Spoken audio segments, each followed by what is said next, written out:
헌재 관련한 소식을 먼저 간략하게만 전해드리겠습니다. 헌재에서 만장일치로 최상목을 향해서 너 잘못됐다 라고 입장을 전했다는 게 속보로 전해졌는데요. 마은혁 재판관 불임명은 위헌이다. 명백하게 저렇게 적시를 한 겁니다. 그래서 해당 소식을 접한 시민들은 실시간으로 최상목 좀 잘라라, 깜빵 가라, 내란 수괴 대행 아니냐, 이런 반응들이 계속해서 이어지고 있고요. 이에 대해서 최상목 씨의 입장도 전해졌습니다. 이와 관련한 헌재 판단을 존중하겠다. 이게 끝이더라고요. 일단 뭐 추가적인 내용이 나오긴 할 텐데, 아니 그래서 앞으로 어떤 식으로 할 건지를 빨리 밝혀야 되는 거 아니냐 라는 반응이 당연히 이어질 수밖에 없는 거 아니겠습니까? 그리고 무엇보다 제일 중요한 거, 앞으로 있을 본인의 탄핵 인용도 존중해라. 그리고 존중을 안 하면 본인이 어쩔 건데, 이런 반응도 당연히 따를 수밖에 없는 거고요. 어떤 장난질을 할지 또 그동안 보여준 바가 있기 때문에 계속해서 우리가 감시해야 된다. 여기에도 많은 공감이 이어지고 있습니다. 관련한 소식 계속 전해드릴 예정이고요. 오늘의 메인 이슈입니다. 결국 이준석이 계속해서 준적준을 하고 있다고 이준석 사례로 제가 말씀드리지 않습니까? 이와 관련해서 이준석 씨의 거짓말, 그리고 팬코 준천지들의 발악이 얼마나 우스운지 이와 관련해서 좀 전해드리도록 하겠습니다. 어제 SBS 단독으로 이런 소식이 전해졌죠. 윤석열, 이준석 여론조사 비용도 한마디로 오세훈의 스폰서라 불리던 김한정 씨가 대신 냈다. 물론 저 김한정 씨는 단순히 오세훈 스폰서 정도로 볼 수 없이 국힘에 깊이 개입됐다는 정황도 여럿 나왔었는데, 어쨌든 그건 일단 차치하고라도 이준석과 윤석열의 여조 비용도 내가 냈다. 김한정 씨가 이런 입장을 전한 겁니다. 그러면서 여기서 또다시 명태균 얘기가 나오는 건데요. 명태균이 같이 좀 도와달라고 해서 비용을 내준 거다. 금액이 수천만 원에 달한다. 이런 얘기가 나온 겁니다. 이러니 오세훈, 윤석열, 이준석 잘 가라. 윤석열은 결국 이것 때문에 내란을 저지른 거구나. 이러니 당연히 윤석열, 김건희, 이준석, 홍준표, 오세훈 싹 다 책임져라. 여론조작으로 당선된 본인이 부정선거 운운하면서 그구들 선동질하고 있는 거 아니냐, 이런 얘기도 빠짐없이 나오고 있습니다. 그리고 여기서 바로 이준석의 반응을 분석해 볼 필요가 있는데요. 보시다시피 이준석 씨는 어제 SBS 단독 보도가 나오고 신속하게 입장을 냈습니다. 여기서 중요한 건 뭐냐, 늘 저렇게 선택적으로 속도라든지 내용을 자기 멋대로 조절하고 있다는 거죠. 물론 모든 사람이 다 마찬가지 아니냐, 이런 식으로 팬코 준천지들이 떠들 텐데, 이준석 씨는 너무나 투명하다는 겁니다. 뭐가 투명하냐, 이런 식으로 자기는 김한정이라는 사람과 전화와 문자 소통 기록도 전혀 없고, 왜 오세훈 후원자로 알려진 사람이 알지도 못하는 이준석을 물고 늘어지냐, 이게 다 오세훈 측의 꼼수 아니냐 라는 식으로 지금 대응하는 거거든요. 그러면서 페이스북에 요런 사진을 첨부했다는 겁니다. 뭐 카톡 내용인데 21년 12월 5일 뭐 대한민국은 자유민주국가다. 그러면서 그 방에 초대를 했던 거 본인이 일십했다. 그리고 22년 4월 19일에도 페이스톡이 왔지만 본인은 무시했다. 그렇게 카톡을 공유를 한 건데, 좋습니다. 본인이 김한정 씨와 무관하다는 걸 저렇게 입증하기 위해서 카톡 내용 공개할 수 있죠. 그러면 여기서 자연스럽게 드는 의문이 있지 않습니까? 작년 11월에 이준석 씨가 뭐라 그랬었냐? 한창 명태균 게이트로 난리가 났을 때 본인이 핸드폰을 바꿔가지고 카톡 기록은 넘어와 있지 않다. 그래서 카톡은 뭐 톡 플러스 얘기까지 하면서 핸드폰 바꿀 때마다 다 지워진다. 그래가지고 중요한 내용에 대해서는 확인을 못하는 거다. 이런 식으로. 그러니까 결국 중요한 건 뭡니까? 본인이 불리한 내용은 어떻게든 숨깁니다. 그러면서 본인이 저렇게 마치 당당하게 나올 수 있는 거, 그런 거는 굉장히 신속하게 실시간으로 반응을 하거든요. 물론 여기서도 조금 더 디테일하게 봐야 되는 게, 신속하게 반응한다고 무조건 떳떳한 것도 아닙니다. 바로 이렇게 준비해놨던 그 물타기 내용을 공유하기도 하는데, 요 내용, 카톡 내용이 만약에 사실이라면 본인은 김한정 씨와 무관한 척을 한다고 합시다. 그럼 더 중요한 건 뭡니까?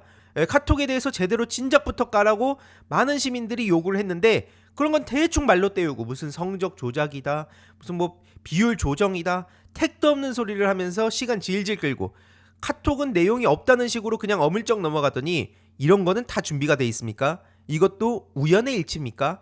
그리고 두 번째로, 지금 이준석 씨는 허은하 대표는 왜 못 본 척 도망치죠? 공개 토론 제안한 지 10일째다 라는 얘기를 허은하 대표가 공개적으로 선언하고, 그 이후로 이준석 씨가 어떤 반응을 보였냐? 허은하보다 윤석열과 친해보고 싶다. 한마디로 채널A에 출연을 해서 화해를 한다면 허은하 대 윤석열 이렇게 질문한 겁니다. 여기서 상식이 있는 인간이라면 본인이 예를 들어서 진짜 내란숙이랑 싸우는 걸 목적으로 하고 본인이 그렇게 떠들듯이 무슨 뭐 새로운 보수를 만들겠다고 한다면 그럼 당연히 이거는 고민할 필요도 없이 무슨 이런 질문을 하냐. 어떻게 아무리 그래도 내가 지금 허은하 대표랑 싸울지언정 내란숙이랑 화해를 무슨 소리를 하는 거냐 라는 반응이 정답입니다. 정답. 이거는 뭐 두말할 필요가 없어요. 그런데 이와 관련한 질문에서 이준석 씨는 무슨 답변을 하냐? 바로 고민도 하지 않고 윤석열을 꼽습니다. 그러면서 택도 없는 소리라는 게 재미가 있기 때문이다. 이런 식으로 형을 다 살고 나오면 나는 윤석열과 화해를 할 의향이 있다 라는 말을 합니다. 이런 인간이 결국에는 제가 지난 영상에서도 말씀드렸듯이 국힘 본진으로 돌아갈 명분 계속 만들고 있다고 말씀드리지 않았습니까? 허은하 대표를 어떻게든 피하고 싶으니까 이런 식으로 하다하다가 내란 수계까지 띄우고 있는 그런 지경까지 갔다는 겁니다. 여기서 이준석의 심리를 들여다볼 수 있는 거죠. 무슨 얘기겠습니까? 결국에는 허은하 대표를 없는 사람 취급하겠다. 윤석열만도 못한 인간이다. 라는 식으로 팬코 준천지들 동원해서 공격하겠구나 라는 생각이 들었는데요. 일단 중도 정치 갤러리에도 이준석에 대한 이 가불기를 걸었습니다. 뭐냐면 본인이 만약에 그렇게 피해자 코스프레를 하고 싶다면 똑같이 몰아낸 허은하 대표한테 사과 먼저 해라. 만약에 허은하 대표한테 사과할 일 없다고 생각한다? 그럼 윤석열한테 사과해라.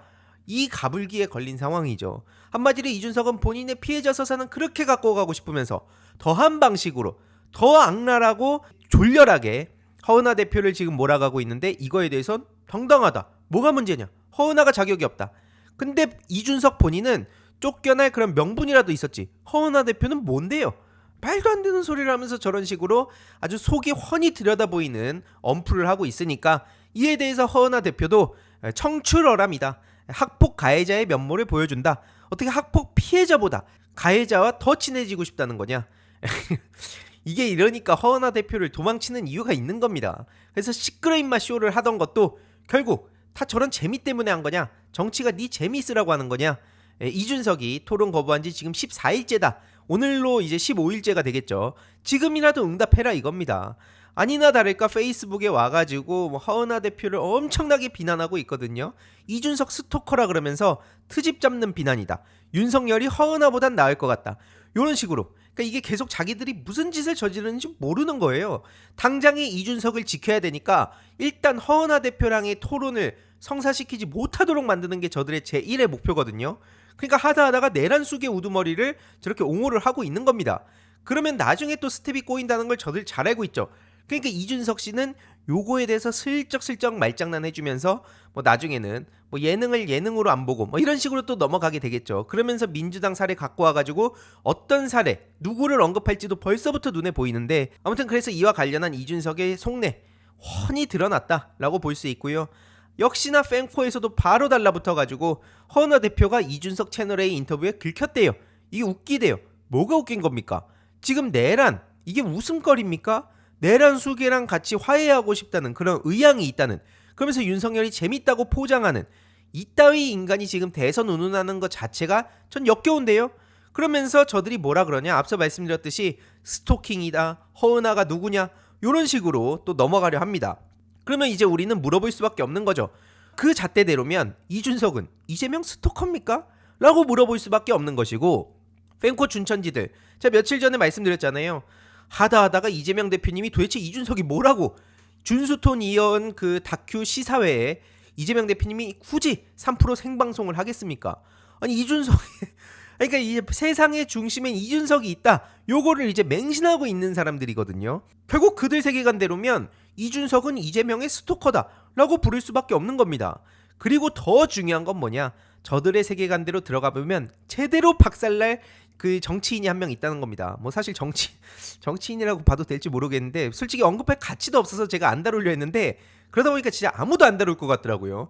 그만큼 이제 누군지도 모르고 대부분이 관심도 없고 그런 인물이 있죠. 바로 이기인 씨입니다. 다음 주제로 가기 전에 짧게 중요한 광고 하나만 하고 가겠습니다. 바로 인터넷 비교원인데요. 인터넷 신규 가입 시 최대 48만원, 인터넷 가입과 동시에 현재 쓰고 계신 휴대폰의 통신사만 변경해도 추가 최대 30만원, 정수기 렌탈 시 최대 30만원, 무려 총 108만 원의 혜택을 3년마다 받으실 수 있습니다. 그래서 약정이 끝나셨다면 꼭 신청하시길 바라고요. 현금 사은품 혜택을 원하시지 않는 분들은 무려 55인치 삼성 TV로 선택을 하실 수도 있습니다. 1670-2521 상담 받으시거나 네이버에 인터넷 비교함 검색하시고 상담 신청하시길 바랍니다. 이재명 대표님에 대해서 계속 토론하자 이런 식으로 얘기를 하면 팬코에서는 와 역시 이기인이다 뭐 이런 식으로 얘기합니다. 근데 정작 저나 뭐 신인규 변호사나 허은하 대표나 거듭해서 이준석한테 토론하자 그러면 쟤들이 뭔데 뭐 열등감이다 누군데 이런 식으로 넘어가려 하죠. 그 잣대대로면 상식적으로 한번 생각을 해보자고요. 당대표까지 했던 허은하 대표, 심지어 국회의원까지 했었죠. 그런 허은하 대표랑 이기인 씨랑 누가 대중들 사이에서 더 이름이 알려져 있겠습니까? 근데 저들의 세계관은 아주 엉망진창이라는 거예요. 이기인은 저런 식으로 이재명 대표 물고 늘어지는 거를 막 찬양하면서 정작 그 허은하 대표에 대해서 스토킹이라 그러죠. 같은 잣대대로 이기인은 이재명의 스토커다 이런 식으로 또 부를 수 있다는 겁니다. 실제로 그래서 중도 정치 갤러리에서도 아주 팩폭을 날리는데요. 이기인 씨의 과거에 아주 허접한 그 트위터질에 대해서 비판을 한 겁니다. 한마디로 2010년 11월에 뭐 갤럭시, 아이폰 별의별 시리즈들을 다 갖고 와가지고 이재명 대표한테 해명을 해라 이런 식으로 지금 얘기를 하고 있거든요. 하지만 2010년 11월에는 갤럭시와 아이폰 저 시리즈들이 없었다는 거를 모두가 다 알고 있는데 요걸 그냥 갖고 와가지고 기승전 이재명 얘기하려고 저러는 거냐. 그리고 저도 지난 대선 때 다뤘던 게 기억나는데 이재명 대표님과 이완용의 평행이론이라면서 같은 성남 출신이다 이런 식으로 헛발질 제대로 했다가 글삭튀했습니다. 참고로 이재명 대표님은 안동 출신인 거 모르는 분들 얼마나 될까요? 그러든 말든 무슨 맨날 이재명 저격수라고 fem코 안에서만 자기들끼리 자가 발전하는 거 지나가는 분들한테 이긴 한번 물어보세요. 최근에는 유튜브 채널도 따로 만들어가지고 별의별 어그로 다 끌고 있는데 구독자 10,000명도 못 넘기고 있습니다. 이게 이기인 씨의 현실이라는 거예요. 이런 이에 대해서도 왜 저런 허위사실 유포는 처벌 안 받냐 이런 반응들이 이어지고 있는데요. 참고로 비리척결 본부장 류성호라는 본부장이 fem코에 허은하 대표를 주기적으로 비방하는 닉네임 동탄시범 예미지라는 네티즌을 고발했다고 합니다. 그래서 이후로도 추가 진행을 하겠다 이렇게 예고했는데요. 이거 굉장히 중요한 내용입니다. 결국 이제 fem코 본진, 이준석의 본진이죠. 이 fem코까지 그 안에서 어떤 일들이 벌어졌는지를 누구보다 잘 아는 게 이제 개혁신당 지금 허은하 대표 측 아니겠습니까? 그래서 이거에 대해서도 하나하나 지금 본격적으로 대응에 나선다라는 말씀을 좀 드리고 싶은 거고요. 지금 뭐 층간소음 연구소 찾아가지고 실생활 공약 이런 식으로 또 이준석 씨가 언플을 하고 있습니다. 그래서 뭐 규제 얘기하고 층간소음 관련해서 계속 키워드를 뽑아내고 있는데 그러면서 본인이 내가 대통령 되면 국토부에 시키겠다. 아니 층간소음이 누군가 대통령이 되고 국토부에 뭐 빡 한마디 지시하면 그럼 바로 사라지는 겁니까? 참 저렇게 입만 떠벌떠벌 걸리면서 여태까지 10수년간 정치한다고 떠들어온 건데 저게 뭡니까 도대체? 그러면서 결국 이준석이 하고 싶은 말은 여기 있는 거죠. 대통령 선거와 지방선거 이후에 누가 감옥 가냐 누굴 감옥 보내냐 이게 정치 중심에 서버린 게 안타깝다 이런 얘기를 하거든요. 이게 왜 어설픈 말장난이냐. 쉽게 말하면 본인이 말하는 공정한 경쟁을 제대로 하려면 지금 기득권 적폐 세력들을 처리를 해야 되는 겁니다. 그게 지금 제대로 안 돼가지고 나라가 이 지경까지 온 건데 야 누굴 잡아넣냐 마냐 이런 게 무슨 의미냐 라고 한다는 것은 이러한 시스템 속에서 진짜 이제는 내란까지 저지른 인간과 화해하겠다는 이준석이 공정한 경쟁이란 말을 어떻게 떠들어대겠습니까? 그래서 결국 이준석은 정적 감옥 보내기 요거를 막고 싶은 게 가장 중요한 본인의 속내다라는 걸 알 수 있는 거죠. 근데 정적 감옥 보내기라는 것도 얼마나 어설픈 키워드입니까? 핵심은 뭡니까? 잘못한 사람 있으면 처벌을 받아라 이거지 무슨 정적 어떻게든 흠집 내가지고 감옥 보내기를 하는 겁니까? 그걸 지금 윤석열과 국힘이 이재명 대표한테 그렇게 많이 했는데 거기에 또 홀라당 국힘 편에 서가지고 이재명 대표 헐뜯는 게 누굽니까? 바로 본인입니다. 그래 놓고 무슨 능력주의의 공정한 경쟁이라는 헛소리를 하고 있는 겁니까? 그리고 제일 중요한 건 뭐냐? 본인이 지금 명태균 때문에 나락가게 생겼어요. 그래서 명태균 측에서 뭐라 그랬습니까? 명태균 씨가 평소에 입만 뻥끗하면 넌 끝장이다 라는 얘기를 자주 했다는 거 아닙니까? 그러니까 이준석 씨는 빨리 대선 주자 반열에 올라서 야 정책 얘기하자 제발. 아니 뭐 명태균 게이트 이런 얘기 하지 말고 이거는 정적 그 감옥 보내기 아니냐, 이런 식으로 물타기를 하고 프레임을 걸려고 하는 게 이준석의 지금 가장 시급한 과제라는 거죠. 하지만 앞서 말씀드렸듯이 명태균 특검법이 본격적으로 통과되면 이준석은 결코 빠져나갈 수 없고요. 오늘 이준석 특집이 공개된다고 예고가 됐죠. 뉴스타파에서 이준석 특집이 나오면서 뭐 공천거래, 거간꾼 얘기가 나온다고 하는데 이것도 이준석의 말로 돌려주고 싶습니다. 인생의 좋은 경험이라고 생각해야지 어쩔 수 없다. 정확히는 김무성 씨의 말을 이준석 씨가 저렇게 갖고 와가지고 계속 정치인들 조롱할 때 썼던 말인데, 이 모든 것들을 이준석이 다 돌려받게 생겼다. 준적준 어떤 식으로 진행되는지 소식 계속 전해드리도록 하겠습니다. 이번 영상도 재미있게 보셨다면 구독과 멤버십 부탁드립니다. 특히 멤버십 희동이님들께 정말 감사드린다는 점 다시 한번 말씀드리고요. 주위에도 널리 공유 부탁드리겠습니다.